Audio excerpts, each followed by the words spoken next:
Good morning students. BA third year की first class या first topic आज अपन करेंगे। फर्स्ट टॉपिक होगा आपका अंतर्राष्ट्रीय व्यापार का अर्थ, लक्षण एवं लाभ। कि अंतर्राष्ट्रीय व्यापार कहते किसे हैं, इसका कहते किसे में ही अर्थ आ गया, इसकी विशेषताएं क्या क्या हैं, यानी इसके लक्षण क्या क्या हैं, और साथ में अंतर्राष्ट्रीय व्यापार करने से लाभ क्या होता है। लाभ के साथ साथ हानि के बारे में भी अपन पढ़ेंगे। ये सारी चीज़ें अपन इस टॉपिक के अंतर्गत करेंगे। व्यापार जो कि लाभ उद्देश्य के लिए किया जाता है वो अपन सभी जानते हैं। बात करते हैं अपन पहले के मानव की।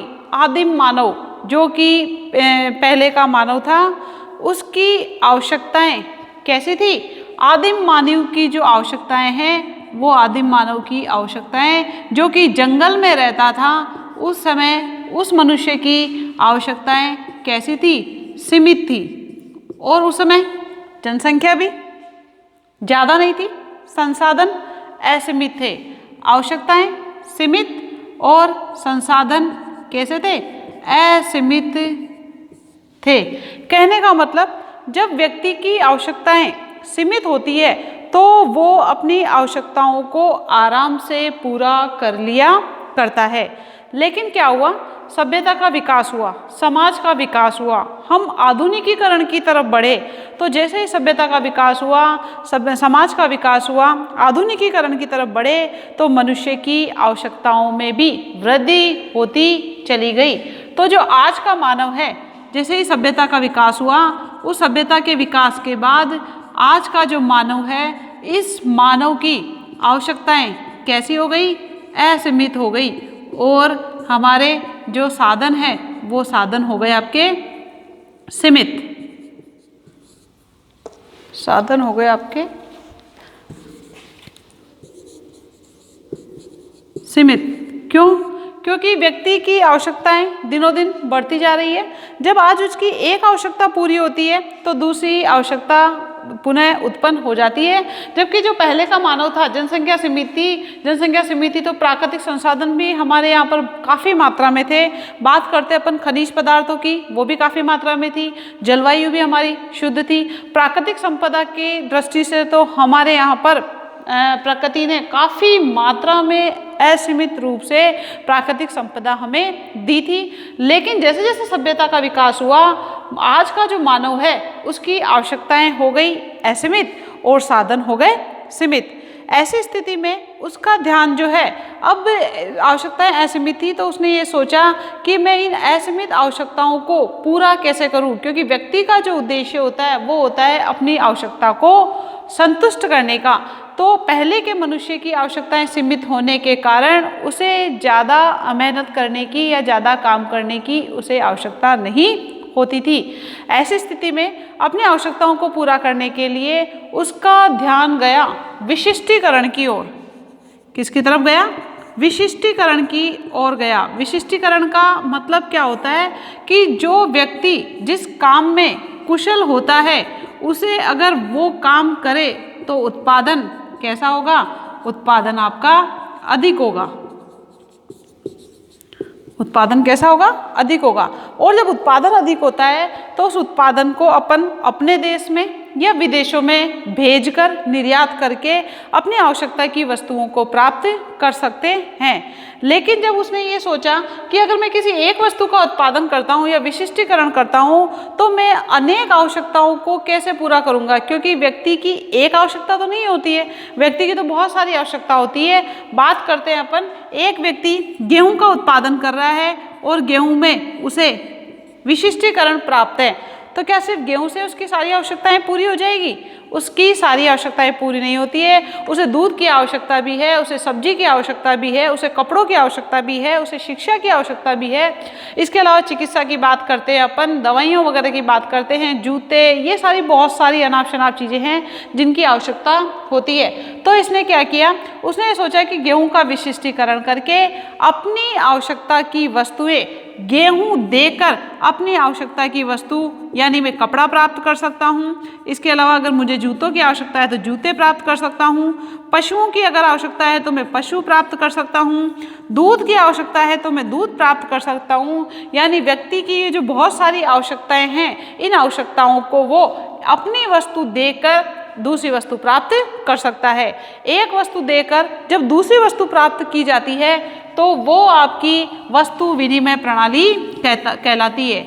वस्तु विनिमय क्वेश्चन आता है आपके, वस्तु विनिमय किसे कहते हैं या वस्तु विनिमय प्रणाली किसे कहते हैं, तो आपको ये लिखना है कि एक वस्तु देकर जब दूसरी वस्तु प्राप्त की जाती है, वस्तु या सेवा, तो वो आपकी वस्तु विनिमय प्रणाली कहलाती है। वस्तु विनिमय प्रणाली में मुद्रा का आविष्कार नहीं हुआ था, लेकिन जब धीरे धीरे बाद में वस्तु विनिमय प्रणाली में ऐसी बहुत सारी समस्याएं सामने आने लगी थी, जिससे मुद्रा का आविष्कार हुआ। और मुद्रा का आविष्कार हुआ तो वस्तु विनिमय आराम से या सुगम बन गया। क्यों? क्योंकि वस्तु विनिमय प्रणाली में विभाजन की समस्या आती थी। इसके अलावा आवश्यकता के दोहरे सहयोग का अभाव पाया जाता था। मूल्य के मापक की समस्या पाई जाती थी। भविष्य में वस्तुओं को संग्रह करने की समस्या पाई जाती थी। ऐसे बहुत सारी समस्याएं थी जो कि आपने BA सेकेंड ईयर में पढ़ा था। तो जब से मुद्रा का आविष्कार हुआ है, वस्तु या सेवा का उत्पादन किया जाता है। वस्तु या सेवा का उत्पादन किसके द्वारा किया जाएगा? उत्पादक के द्वारा किया जाएगा। और वो वस्तु या सेवा जब वो बाजार में बेचेगा तो उसे क्या प्राप्त होगी? मुद्रा प्राप्त होगी। और इस मुद्रा से अपनी आवश्यकता की वस्तु या सेवा वो खरीदेगा, जो कि यहाँ पर वो व्यक्ति क्या हो जाएगा? उपभोक्ता हो जाएगा। इस प्रकार पहले भी वस्तु और सेवा ही प्राप्त होती थी, अभी भी वस्तु और सेवा ही प्राप्त हो रही है, लेकिन बीच में स्थान किसने ले लिया? मुद्रा ने ले लिया। तो मुद्रा के द्वारा जो भी लेन देन किया जाता है वो आपकी मौद्रिक व्यवस्था कहलाती है या मौद्रिक व्यवस्था के अंतर्गत आता है। क्वेश्चन आपके छोटा क्वेश्चन ये आ सकता है कि मौद्रिक व्यवस्था किसे कहते हैं, तो आपको यही लिखना है वस्तु विनिमय या वस्तु और सेवाओं का विनिमय जब मुद्रा के माध्यम से किया जाता है तो वो आपकी मौद्रिक व्यवस्था कहलाती है। वस्तु और सेवाओं का विनिमय किसके द्वारा हो रहा है? मुद्रा के द्वारा हो रहा है, क्योंकि नाम से ही स्पष्ट है मौद्रिक व्यवस्था। मौद्रिक का मतलब होता है जिसमें मुद्रा का योगदान माना जाएगा, और वस्तु विनिमय जिसमें सिर्फ वस्तुओं का ही लेन देन होगा वो आपकी वस्तु विनिमय प्रणाली कहलाती है। अब अपन बात करते हैं, मौद्रिक व्यवस्था हुई आपकी, वस्तु विनिमय प्रणाली हुई, जो कि छोटे छोटे क्वेश्चंस आ जाते हैं। तो जब से मुद्रा का आविष्कार हुआ है तब से व्यापार को इसने बहुत ही ज़्यादा सरल बना दिया है और बहुत ही व्यापार का बहुत ज़्यादा विस्तार कर दिया। बात करते हैं अपन टॉपिक पर आते हैं कि अंतर्राष्ट्रीय व्यापार किसे कहते हैं। अंतर्राष्ट्रीय व्यापार का अर्थ, हेडिंग है नेक्स्ट,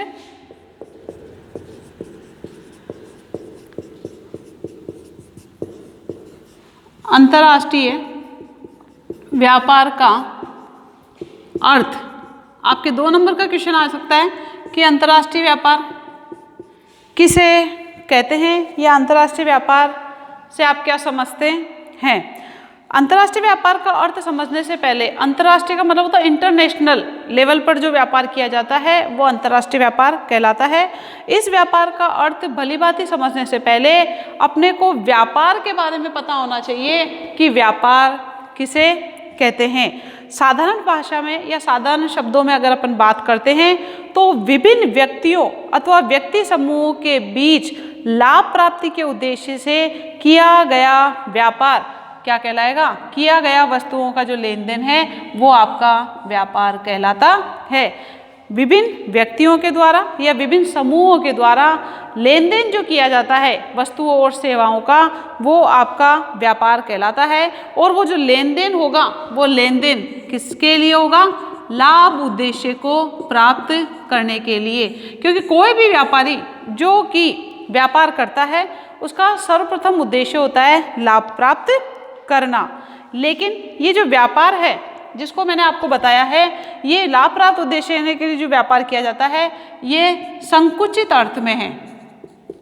संकुचित का मतलब होता है सीमित अर्थ में, संकुचित अर्थ के अंतर्गत है। बात करते हैं अपन विस्तृत अर्थ में कि विस्तृत अर्थ में व्यापार का क्या अर्थ होता है। विस्तृत अर्थ में आप इसको लिख भी सकते हो, इसमें अपने को यही लिखना है कि व्यापार के अंतर्गत, व्यापार के अंतर्गत उन समस्त, व्यापार के अंतर्गत उन समस्त आर्थिक क्रियाओं का, उन समस्त आर्थिक क्रियाओं से, क्योंकि व्यापार भी तो विस्तृत और संकुचित अर्थ में होता है, तो आपको मैं यही बता रही थी। संकुचित अर्थ में तो व्यापार दो व्यक्तियों के बीच में या व्यक्ति समूह के बीच में लाभ उद्देश्य के लिए किया जाता है। अगर अपन विस्तृत अर्थ की बात करते हैं तो व्यापार के अंतर्गत उन समस्त आर्थिक क्रियाओं को, आर्थिक क्रियाओं को शामिल किया जाता है, शामिल किया जाता है। आपको इसको जो है इन्वर्टेड कोमा में ही लिखनी है। जब व्यापार की परिभाषा आती है तो शामिल किया जाता है जिनका संबंध, जिनका संबंध उत्पादित, जिनका संबंध उत्पादित वस्तुओं के, उत्पादित वस्तुओं के वितरण से होता है। यह आपकी विस्तृत अर्थ में व्यापार की परिभाषा है। इसको आपको ऐसे ही लिखना है बिल्कुल कि व्यापार के अंतर्गत उन समस्त आर्थिक क्रियाओं को, आर्थिक क्रियाएं मैंने आपको बताई थी, जो धन अर्जित करने के लिए जो क्रियाएं की जाती है वो आर्थिक क्रियाओं के अंतर्गत आती है। तो ये सारी आर्थिक क्रियाएं इसमें शामिल की जाती है व्यापार में, जिनका संबंध उत्पादित वस्तुओं के वितरण से होता है। यानी जो भी उत्पादन किया जा रहा है अर्थव्यवस्था में, जितने भी व्यक्तियों के द्वारा उत्पादन किया जा रहा है, जितनी उसे आवश्यकता है वो अपने पास रखकर बाकी उत्पादित वस्तु को वो बाजार में जाकर बेचे और उस वस्तु को बेचकर मुद्रा प्राप्त करता है, और जिस भी व्यक्ति को उस वस्तु की आवश्यकता होती है वो बाजार से लेकर, तो ये वितरण हो गया आपका बांटने का। तो इस प्रकार विशिष्टीकरण करके एक व्यक्ति एक वस्तु का उत्पादन में जो है विशिष्टीकरण करके उसको बाजार में बेचकर उससे आय प्राप्त करके, उससे मुद्रा प्राप्त करके अपनी आवश्यकता की वस्तुएं आराम से ले सकता है। यह आपकी विस्तृत अर्थ में परिभाषा थी। इसका आप स्क्रीनशॉट ले लो। संकुचित अर्थ में मैंने आपको बता ही दिया कि संकुचित अर्थ में व्यापार जो होता है व्यक्तियों या दो व्यक्तियों या व्यक्ति समूहों के बीच में लाभ प्राप्ति के उद्देश्य के लिए जो व्यापार किया जाता है वो आपका संकुचित अर्थ के अंतर्गत आएगा।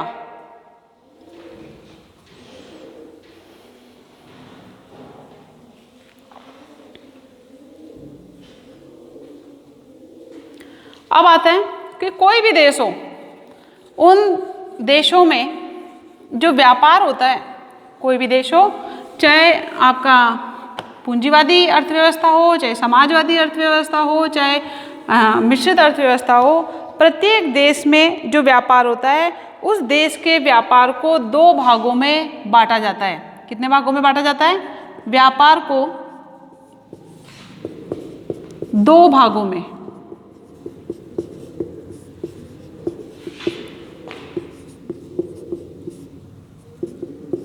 बांटा जाता है। अब वो दो भाग कौन से हैं? फर्स्ट है आपका आंतरिक व्यापार, आंतरिक व्यापार, और सेकंड हो गया आपका अंतर्राष्ट्रीय व्यापार, जिसके बारे में अपना टॉपिक ही है कि अंतर्राष्ट्रीय व्यापार किसे कहते हैं। तो अंतर्राष्ट्रीय व्यापार को पढ़ने से पहले आपको आंतरिक व्यापार के बारे में पता होना चाहिए कि आंतरिक व्यापार कहते किसे हैं। आंतरिक व्यापार यह इसका दूसरा नाम है अंतर क्षेत्रीय व्यापार।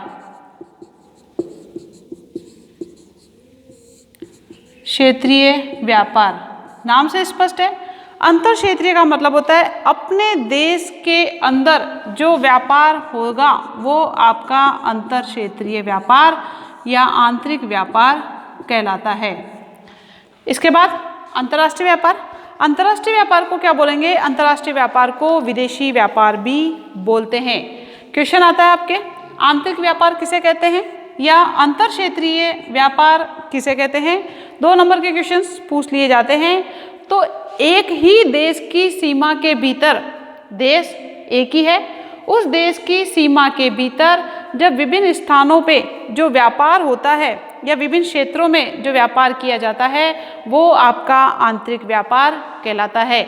यानी एक देश के अंदर एक क्षेत्र से दूसरे क्षेत्र में जो व्यापार हो रहा है या एक राज्य से दूसरे राज्य में जो व्यापार हो रहा है वो आपका आंतरिक व्यापार कहलाएगा। बात करते हैं अपन उदाहरण की, तो आप उदाहरण दे सकते हो कि राजस्थान का व्यापार, राजस्थान जो है अगर गुजरात से व्यापार कर रहा है, गुजरात से कोई माल मंगा रहा है, पंजाब से अगर कोई माल मंगा रहा है, इसके अलावा बिहार से अगर कोई माल मंगा रहा है, यानी जो लेन देन हो रहा है एक राज्य का दूसरे राज्य से जब व्यापार होता है तो वो आपका आंतरिक व्यापार कहलाता है। अब चाहे गुजरात, पंजाब, बिहार, ये राजस्थान, ये सारे किसके अंतर्गत आते हैं? भारत के अंतर्गत ही तो आते हैं। तो भारत देश के अंदर एक राज्य का जब दूसरे राज्य के अंतर्गत क्षेत्र में या अंतर्गत व्यापार होता है वो आपका आंतरिक व्यापार कहलाएगा। आप इसको आराम से उदाहरण के द्वारा दे सकते हो। इसको गृह व्यापार भी कहते हैं। क्या कहेंगे? गृह, घर के अंदर जो होने वाला व्यापार है, क्योंकि भारत एक देश है, उसी देश में हम रहते हैं तो इसको गृह व्यापार भी कहा जाता है। बात करते हैं अपन अंतर्राष्ट्रीय व्यापार या विदेशी व्यापार की अपन बात करते हैं तो 2 या 2 से अधिक राष्ट्रों के बीच जो व्यापार होता है वो आपका अंतर्राष्ट्रीय व्यापार कहलाता है। अंतर्राष्ट्रीय व्यापार में 2 या 2 से अधिक, ऐसा तो नहीं है कि सिर्फ 2 देशों के बीच में व्यापार होता है, व्यापार तो बहुत सारे देशों के बीच में होता है। अपन ने जब से वैश्वीकरण की नीति अपनाई है, अपनी अर्थव्यवस्था को विश्व की अर्थव्यवस्था से जब से अपन ने मिलाया है, हमने जो है बहुत सारे देशों के साथ व्यापार करना शुरू कर दिया है। अगर आपकी परिभाषा आती है तो आपको यही परिभाषा इसके अंतर्गत देनी है कि 2 राष्ट्रों, 2 देशों या 2 देशों से अधिक देशों के बीच में जो व्यापार होता है वो आपका अंतर्राष्ट्रीय व्यापार कहलाता है। उदाहरण की बात करते हैं, भारत का व्यापार अगर जापान के साथ होता है, भारत का व्यापार अगर अमेरिका के साथ होता है, भारत का व्यापार अगर फ्रांस के साथ होता है, भारत का व्यापार अगर इंग्लैंड के साथ होता है, तो ये सारे आपके अंतर्राष्ट्रीय व्यापार के उदाहरण कहलाएंगे।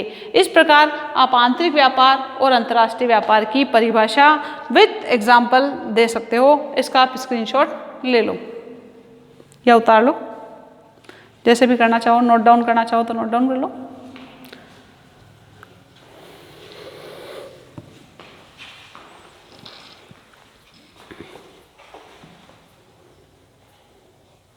अब अपन ने व्यापार के बारे में पढ़ा कि व्यापार किसे कहते हैं। इसके अलावा व्यापार के अपन ने 2 भाग पढ़े कि व्यापार कितने प्रकार का होता है, जिसमें आपने आंतरिक व्यापार पढ़ा, आंतरिक व्यापार किसे कहते हैं। सेकंड आपने अंतर्राष्ट्रीय व्यापार पढ़ा, अंतर्राष्ट्रीय व्यापार किसे कहते हैं, विद एग्जाम्पल अपन ने किया है। अब अपन बात करते हैं कि आंतरिक व्यापार और अंतर्राष्ट्रीय व्यापार, इन दोनों में तुलना कि आंतरिक व्यापार और अंतर्राष्ट्रीय व्यापार में अंतर क्या होता है, इसके बारे में अपन अध्ययन करेंगे। जो प्रतिष्ठित अर्थशास्त्री थे, प्रतिष्ठित अर्थशास्त्रियों में कौन कौन से अर्थशास्त्री आते हैं? प्रतिष्ठित अर्थशास्त्रियों में रिकार्डो, मिल, एडम स्मिथ। जो प्रतिष्ठित अर्थशास्त्री है रिकार्डो, मिल, एडम स्मिथ, इन अर्थशास्त्रियों ने अंतर्राष्ट्रीय व्यापार और आंतरिक व्यापार को एक नहीं मानते हुए, यानी अलग अलग माना है, भिन्न भिन्न मानते हुए अंतर्राष्ट्रीय व्यापार के लिए पृथक सिद्धांत की आवश्यकता महसूस की है। ये कौन से अर्थशास्त्री हैं? ये आपके प्रतिष्ठित अर्थशास्त्री हैं। ये प्रतिष्ठित अर्थशास्त्री क्या कहते हैं? रिकार्डो, मिल और एडम स्मिथ ये कहते हैं कि आंतरिक व्यापार और अंतर्राष्ट्रीय व्यापार एक ही होता है, अलग अलग होता है, भिन्न भिन्न होता है, इसलिए अंतर्राष्ट्रीय व्यापार की अलग सिद्धांत होना चाहिए। लेकिन जो प्रोफेसर ओहलिन है, प्रोफेसर ओहलिन ये भी प्रसिद्ध प्रोफेसर हैं, प्रसिद्ध अर्थशास्त्री हैं। प्रोफेसर ओहलिन ने प्रतिष्ठित अर्थशास्त्रियों के द्वारा, जो कि इन्होंने कहा है कि अलग सिद्धांत की आवश्यकता है अंतर्राष्ट्रीय व्यापार की, इनकी बातों को ना मानते हुए उन्होंने ये कहा कि अंतर्राष्ट्रीय व्यापार अंतर क्षेत्रीय आंतरिक व्यापार की ही एक दशा है। यानी जो अंतर्राष्ट्रीय व्यापार निकला है वो आंतरिक व्यापार के अंदर से ही निकला है। कहने का मतलब ओहलिन ये कहते थे कि अंतर्राष्ट्रीय व्यापार के सिद्धांत की अलग से व्याख्या करने की कोई आवश्यकता नहीं है। इस विरोधी विचारधारा, ओहलिन और जो प्रतिष्ठित अर्थशास्त्री है, इन दोनों की विरोधी विचारधारा को देखते हुए आंतरिक एवं अंतर्राष्ट्रीय व्यापार में समानता के बिंदुओं का विश्लेषण अब अपन करेंगे कि आंतरिक व्यापार और अंतर्राष्ट्रीय व्यापार में समानताएं क्या क्या है और उन दोनों में असमानताएं क्या क्या हैं। तो इससे आपकी आंतरिक व्यापार और अंतर्राष्ट्रीय व्यापार की तुलना हो जाएगी।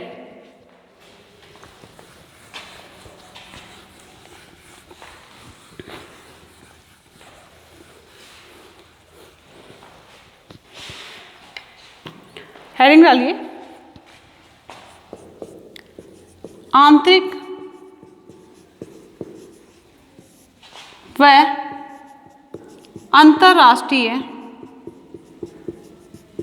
आंतरिक व अंतर्राष्ट्रीय व्यापार में, आंतरिक व अंतर्राष्ट्रीय व्यापार में समानताएं, दोनों में क्या क्या समानताएं हैं, इसके बारे में अपन अब चर्चा करेंगे।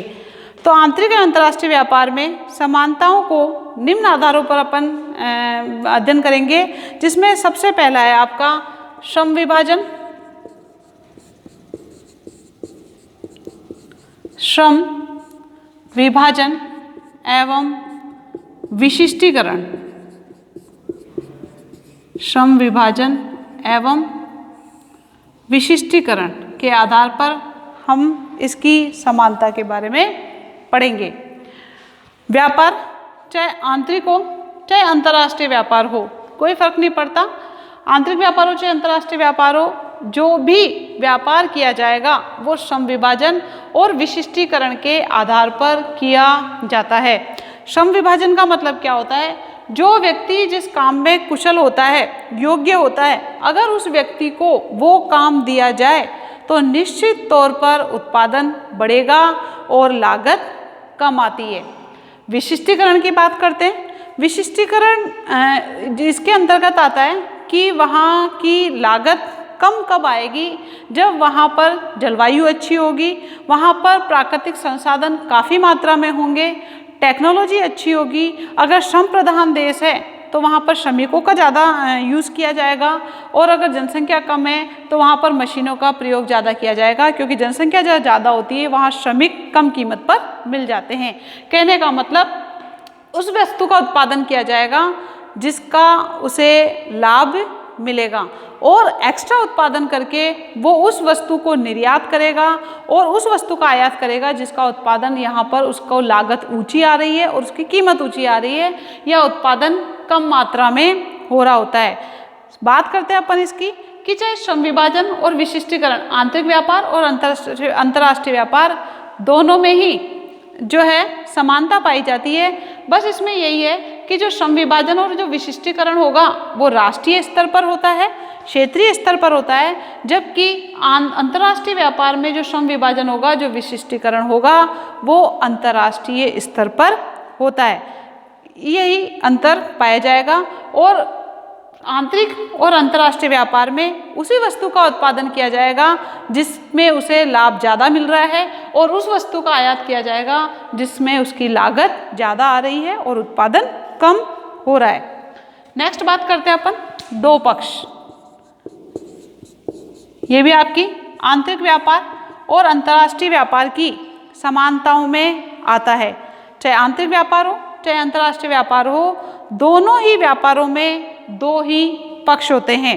आंतरिक व्यापार में दो पक्ष जो होते हैं, दो व्यक्ति होते हैं, जबकि अंतर्राष्ट्रीय व्यापार की अगर अपन बात करते हैं तो इसमें ये पक्ष दो राष्ट्र होते हैं, जैसे भारत और अमेरिका, भारत और फ्रांस।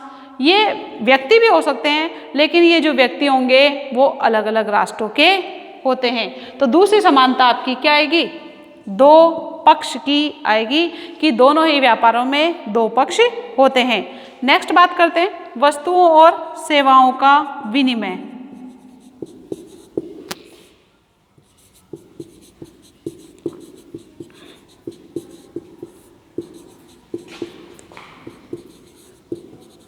वस्तुओं व सेवाओं का विनिमय, ये भी आपकी आंतरिक और अंतर्राष्ट्रीय व्यापार की समानता के अंतर्गत आता है। चाहे आपका व्यापार आंतरिक हो चाहे अंतर्राष्ट्रीय व्यापार हो, इन दोनों ही व्यापारों में वस्तुओं और सेवाओं का ही विनिमय होता है। वस्तुओं और सेवाओं को देकर मुद्रा प्राप्त की जाती है और उस मुद्रा से अपनी आवश्यकता की वस्तुएं प्राप्त की जाती है। तो चाहे आंतरिक व्यापार हो चाहे अंतर्राष्ट्रीय व्यापार हो, दोनों ही व्यापारों में वस्तुओं व सेवाओं का विनिमय ही होगा। नेक्स्ट बात करते हैं अपन ऐच्छिक सौदा।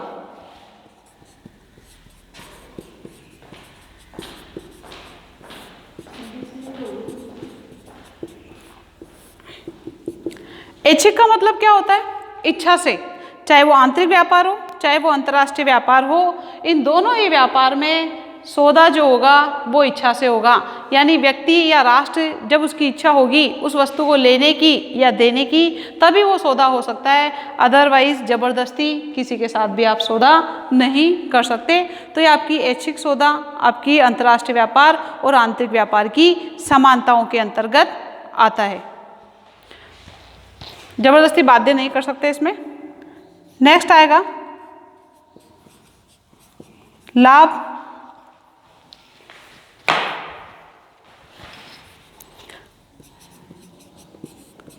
उद्देश्य मात्र लाभ अर्जित करना। उद्देश्य मात्र जो है लाभ अर्जित करना। चाहे आंतरिक व्यापार हो चाहे अंतर्राष्ट्रीय व्यापार हो, दोनों ही व्यापारों का जो उद्देश्य होगा वो लाभ अर्जित करना होगा, क्योंकि व्यापार जो किया जाता है वो लाभ के उद्देश्य से ही किया जाएगा। तो ये सारी समानताएं आपकी लाभ उद्देश्य में तो है ही, इसके अलावा आंतरिक और अंतर्राष्ट्रीय व्यापार में जब अपन तुलना करेंगे तो ये सारी समानताओं के अंतर्गत आएगा। नेक्स्ट बात करते हैं अपन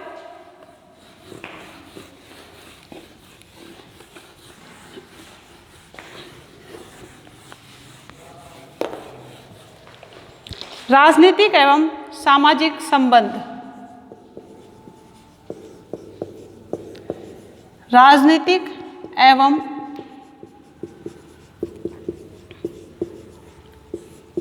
सामाजिक संबंध, ये मैडम एक लास्ट पॉइंट है, ओनली 2 मिनट की बात है। आंतरिक और अंतर्राष्ट्रीय व्यापार में ये आपकी समानता जो है वो लास्ट है। चाहे व्यापार आपका आंतरिक हो चाहे आपका अंतर्राष्ट्रीय व्यापार हो, राजनीतिक और सामाजिक संबंध जब व्यापार होता है तो दो राष्ट्र हो चाहे दो राज्य हो, दोनों एक दूसरे के समीप आते हैं और उनमें आपसी सामाजिक जो है रीति रिवाज उसके संपर्क में वो आते हैं, जिससे उनमें सामाजिक और राजनीतिक संबंध बनते हैं। बात करते हैं अपन दो देशों की। अगर भारत का अमेरिका से, जापान से, इंग्लैंड से, फ्रांस से, इनसे भी अगर व्यापार होता है तो व्यापार वस्तुओं और सेवाओं का होता है। इसके साथ साथ हम उनके रीति रिवाजों से, उनके रहन सहन से, उनके सामाजिक जो भी रिवाज होते हैं उन सभी के संपर्क में आते हैं, जिससे हमारे सामाजिक संबंध बनते हैं, राजनीतिक संबंध बनते हैं और आर्थिक संबंध तो बनते ही हैं। इस प्रकार आंतरिक व्यापार और अंतर्राष्ट्रीय व्यापार में ये समानताएं 6 पॉइंट्स के आधार पर अपन करेंगे। नेक्स्ट क्लास जब होगी अपनी तो अपन आंतरिक व्यापार और अंतर्राष्ट्रीय व्यापार में तुलना करने के लिए असमानताओं के बारे में पढ़ेंगे। Thank you.